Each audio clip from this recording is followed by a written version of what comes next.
This is Special Chronicles, giving respect and a voice to people with special needs. You're listening to our Special Olympics 50th Anniversary podcast series, where we are celebrating a movement hosted by a true leader of the inclusion revolution. Join Daniel Smrokowski, that's me, and team as we go behind the scenes at what's happening within the Special Olympics movement.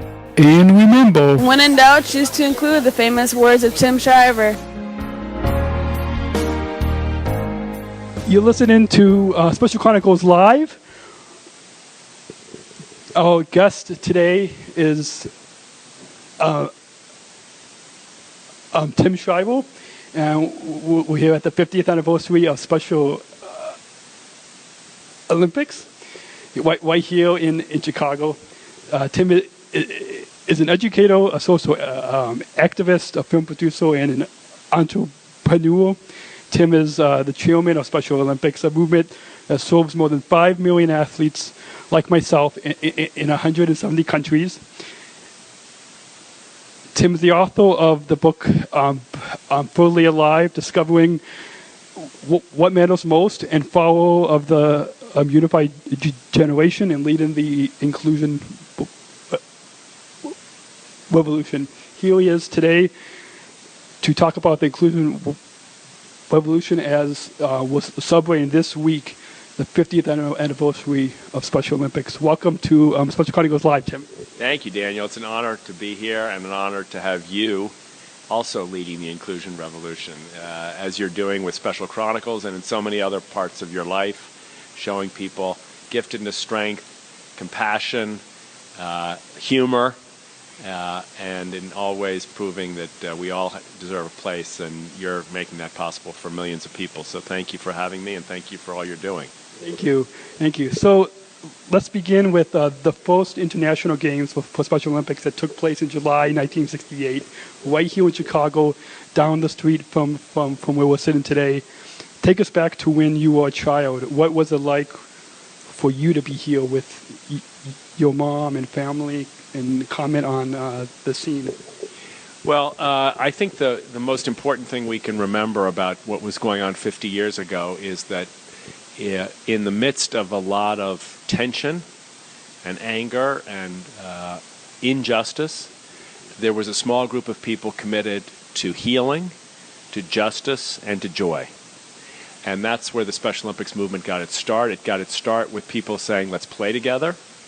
Let's learn to develop a skill together. Let's compete with one another. Let's try to do our best. They were not distracted by all the people who said it can't be done, or it shouldn't be done, or it won't be done. They were convinced that they could do it. And so Chicago was a celebration. That's why they used the word Olympic. They said to themselves, what we're doing here is about the best of humanity. And what's the word that we all know that means the best of humanity? It's the word Olympic. But we're not like the other Olympics. We're a special form of the Olympic movement. We celebrate the best of everyone in humanity, not just the top performers in a given sport, but of all humanity. So in Chicago of 1968, the people here in the city, the mayor, Ann Burke, and others, together with my mom and experts from around the country, inaugurated a movement that would never be deterred by divisiveness or by anger or by negativity, and always persevere, despite all of that, with a commitment to justice and joy. Awesome. And now that in 2018, as we're moving towards the inclusion revolution, and I read in a story in the Washington Post a couple of days ago that your mama thought there would be over 1 million of us athletes, but now there's over 5.3 million in 170 countries. So what would your mom say today? Well, my mom was very demanding and very impatient.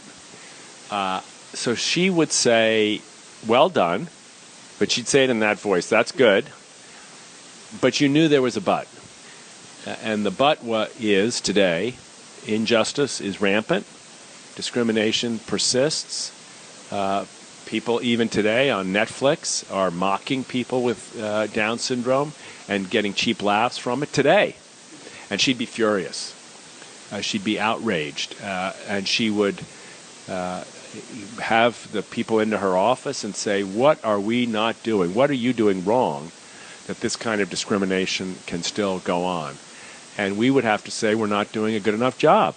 And so we're not just content with 5 million athletes. We're not just content with 25-plus sports. We have to do more. We have to have more events, more public awareness, more communication of the gifts of people with intellectual disabilities, and more demands that they be respected. Because people sometimes mistake Special Olympics as being all sweet. And we are joyful, and it is fun. And our games are full of happiness. But they're also a serious challenge to anybody who would continue to act in a discriminatory way. And it's a challenge to change that. And that's what my mother would be after. Come on now, back to work. Absolutely. Well, I'm thankful. I'm tired just thinking about that. Yeah. So, one section in your book that you wrote about your daughters Caroline and Kathleen, and your daughter Caroline is celebrating her birthday today. So I wish I have a birthday. But they played unified basketball with our mutual friend Joelle, and you talk about the fun that lasts, and just by playing that we surely will win the medal, like what I'm wearing around me, and the you got a lot of markers on this book. I don't know if people can see it, but you really either you're faking it or you really read it, which I'm very impressed. Well, I think, what happened, the story is that, I was asking my kids, I was asking my sons, do you really like going to Special Olympics on a Saturday morning in the middle of the winter, getting up early, going out to the gym, competing, playing, even if the games aren't so traditionally rigorous and so on? And, my sons were kind of like, yeah, we like it. And then my son Sam said, finally, Dad, let me explain it to you. If you have a good time going to Disney World, that's great, but after it's over, everybody gets discouraged and depressed. But when you go to Special Olympics, you have the kind of fun that lasts. And I think even at the very young age, he was, I think, 12 at the time, he was tapping into that there's a kind of fun. There's nothing wrong with going to Disney World. Everybody likes to go to a fun place. But that's the kind of fun that doesn't last. It's fun while you're there, but then it's over. There's a fun that lasts, and that kind of fun comes from having a big open heart and living in a world without judgment and without meanness and without exclusion and without victims. It comes from playing in a world like that in a way that celebrates everybody regardless of how well they do. And that kind of fun you can have with you all the time. It's just up to you. And our generation now is challenging people to live with that kind of fun that lasts. That's why we call it a revolution, because that's a big it's a big difference. We have to change the way we think about what makes us happy sometimes, because people tend to think what makes us happy is more things, more stuff. We all think that way. What I think Sam was telling us is what he learned from the athletes of Special Olympics, from Joelle and others, which is, yeah, that fun's okay, but there's a fun that lasts, and that's much better.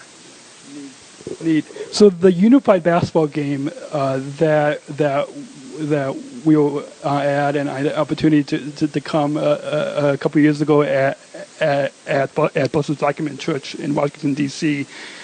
Can you tell us briefly, when did this start, and was this the catalyst for unified sports? Well, it started, my wife Linda started it together with Ann Yap, because Ann has a daughter with Down syndrome, Maureen, and my kids were playing with Ann and Dean's kids, with Maureen and her sisters. And they decided that that Tim was around talking about Special Olympics, but they were going to start a program that actually brought it to life. So that's how the program started. Maureen and a few of our children said, let's find a coach and let's get some basketballs and see if other kids will join. Now that little local program now has over 100 athletes in it. It has a elementary school, a middle school, a high school program, even a young adult program. It has We're in 2 gyms on 4 or 5 days a week during the winter. We have so many people who have now are leading it. And it's quite extraordinary. And, the interesting thing, Daniel, is that there's more demand from people who don't have intellectual disabilities than from people who do. Parents want their kids to be involved in unified sports. They want their kids to learn the power of sport in this way. They want their kids to have open hearts and to lead from the heart. So that's how it got started, and it's growing now, but it's also growing around the world. I think what I learned there and watching my own children benefit is that we had to make sure to remind people that the benefits go both ways. Many people with intellectual differences need some support. They need maybe a little extra help sometimes. But so do my kids, and they don't have intellectual disabilities. They need a little extra help and a little support, and it's a two-way street. And that's where we get the idea of an inclusion revolution. It's a change in how you see the world, not just a change in what you do. Yeah, absolutely. So do you have in mind a recipe for how to start a unified team? My mom was telling me that when she retires in another year, she wants to start a unified bocce team, as an example. I mean, the way to start a unified team is to start one. I mean, we're a volunteer movement. People call up their local Special Olympics coordinator or their volunteer office, go on the website, and say they're ready to start a program. And usually it's up to them, find some athletes. If it's unified bocce, you only need 2 people. You start with 2, go to 4, from 4 to 8, 8 to 16. Who knows where you're going to end up. Bocce's a fun sport. Now, I will say if you start a unified bocce team, you also have to remind people to focus on fitness, because bocce is not the most physically demanding sport. It's one of the most fun sports, and it's a sport of extraordinary skill. But to get in shape, you have to do some things outside of when you compete. But the main message of our movement is everyone can be a founder. You don't have to wait for someone else to tell you what to do in Special Olympics. You don't have to wait for someone else to give you permission in Special Olympics. You just look at the opportunity and start. And so when your mom retires next year, she will become the founder of her local Special Olympics Unified Bocce program. Our staff and team and volunteers will give her all the help I hope she needs, but she will be the maker of the difference in the lives of the athletes who compete, and she will be the founder of a new generation learning to live unified. Awesome. My mom once said after she saw me compete at our summer games that if the whole world were like Special Olympics, then there would be no worlds. Can you briefly comment? I think your mom is right. I think, we sometimes live in a world where we can't figure out what to do to change it, and it's right in front of us. Focus on relationships, learn and play together, live from a place of goodness and trust that there's goodness in others, and try to bring it out. That's what the athletes of Special Olympics typically teach us to do. And, I think the problem is we're scared of, we don't trust it. We don't trust goodness. So we opt for people who will divide us and make us angry at each other and make us, stigmatize one another, instead of people who will be open and trusting and good to one another. And our mission in Special Olympics is to, just as you said, just as your mom said, let's get rid of war. How about that as our goal? And we can be the people who do it if we follow the athletes of Special Olympics. I think it sounds crazy to some people, but to us it makes perfect sense. Yeah, absolutely. I absolutely agree with you. And with the next Special Olympics World Games in March 2019 coming up very soon, happening in Abu Dhabi in the Middle East, and the first time that it's happening in that part of the world. What do you hope that this event will bring to this region and even across the globe? Well, I hope we prove that the inclusion revolution has no national or religious or ethnic or cultural boundaries. I think a lot of people think, well, you can't do this kind of work in the Arab world or in the Middle East or in the Gulf, and they're absolutely wrong. This is a country, the UAE, that wants us, that actively sought us out, that said, we want the Special Olympics to come here because we want to be part of the inclusion revolution. We want to be part of the Choose to Include movement. So I think our message to the world is there are no boundaries. if you choose to include. There are no boundaries if you welcome and celebrate the gifts of each and every person in your community. There are no boundaries if we learn to live unified. And that's the message of our movement. That's the message we hope will come out of the United Arab Emirates, but it'll also come from the United Arab Emirates. I can't wait to see all the people who go there who have never been to the Arab world, and they'll land there and see, oh my gosh, I'm in the middle of the Middle East, and I'm in a place that celebrates the giftedness of people with intellectual challenges. Awesome. In a recent article in the Boston Globe, there was a new biography written about your mom, titled Eunice, the Kennedy that Changed the World. How much did you contribute in this book, and comment on what you hope readers maybe outside of the Special Olympics movement can gain? Well, I think the message of my mother's life is that, sometimes you may not be the most famous person in your family or in your neighborhood or in your community, in your country, but that doesn't mean you can't make an enormous difference. My mom was surrounded by people who are better known in the world than she is. Her brother was the president, 2 brothers, senators, and so on. But her conviction was that one person can make a difference, and that she was determined to try. And that idea, when you have it in your heart and your soul, you can't stop people like that. And I hope my mother's story will refresh a lot of young women in their belief that women have appropriate and important leadership roles to play in the world just the same as men. I hope it will remind us that one person can make a difference. And I hope it will remind us how the giftedness of people with intellectual disabilities can inspire a change in the world. Awesome. And this year, 2018, in particular, this week is the 50th anniversary of Special Olympics right here in Chicago. Like I said at the top of the program, what is your goal for these events as being proud of being the athlete representative on the communications committee? It's taken a year or two to get this week organized with the first ever Unified Cup, which there's some fantastic matches that are going on right now, and the Eternal Flame of Hope on Friday, and the Global Day of Inclusion, and the concert. Comment on. I think we're just trying to, a lot of people might have say they know Special Olympics or they heard of Special Olympics, but a lot of people don't know Special Olympics, and we're trying to show them this is the new Special Olympics. It's a Special Olympics for everyone. It's a Special Olympics for inclusion. It's a Special Olympics where sport and health and fitness and community development all come together. It's a Special Olympics that starts from the cradle and continues all throughout the life cycle. It's a Special Olympics that can change your community. And right now, in this country at least, and I know in other countries, there's a lot of division, and there's a lot of anxiety, and there's a lot of discouragement. Here in Chicago, we aim to provide the antidote: inspiration, joyfulness, hope, and inclusion. Awesome. And 2 final questions. Last week, there was a new exhibit in the National American History Museum for Special Olympics on the 50th. Comment briefly on how long that's open, and your thoughts. Last week, I think every parent of a child with an intellectual disability ought to go to the Smithsonian and see the representatives of their community celebrated as great heroes of American history. I mean, it's unbelievable.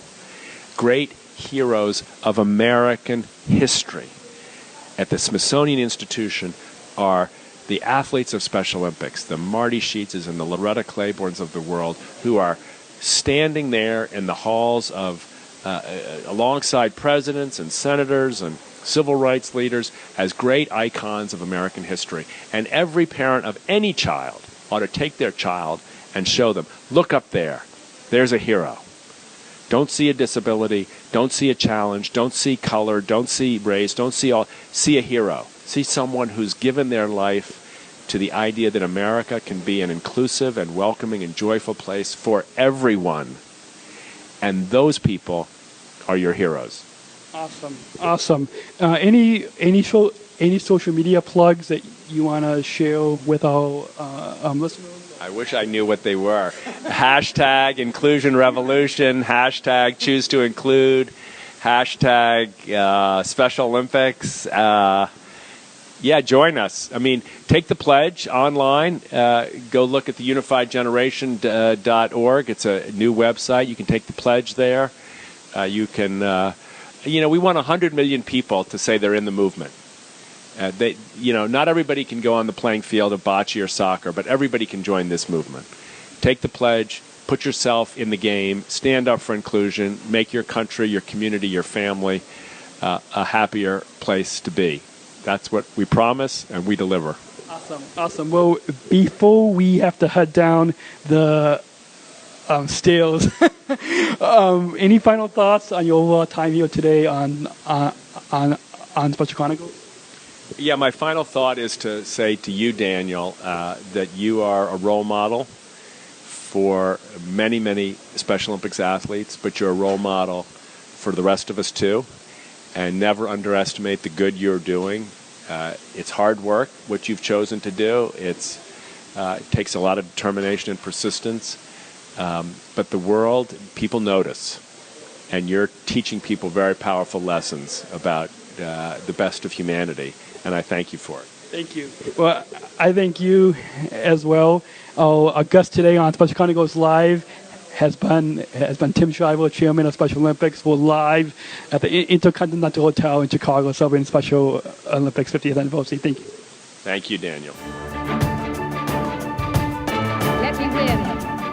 But if I cannot win, let me be brave the attempt.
Special Chronicles, giving respect and a voice to people with special needs.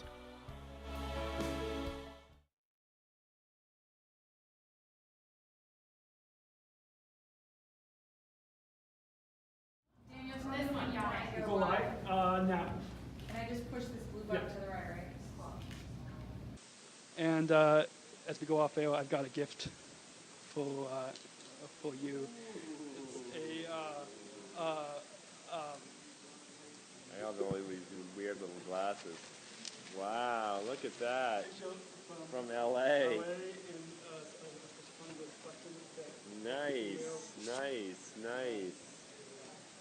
A card. Oh, isn't that nice? Thank you so much. Odd Man Band. Look at us together. I look like I could get some sleep, and I look a little tired in that picture. That's fun. You look very fresh and alert. I look a little ragged, but it looks like we're having fun, and we were having fun.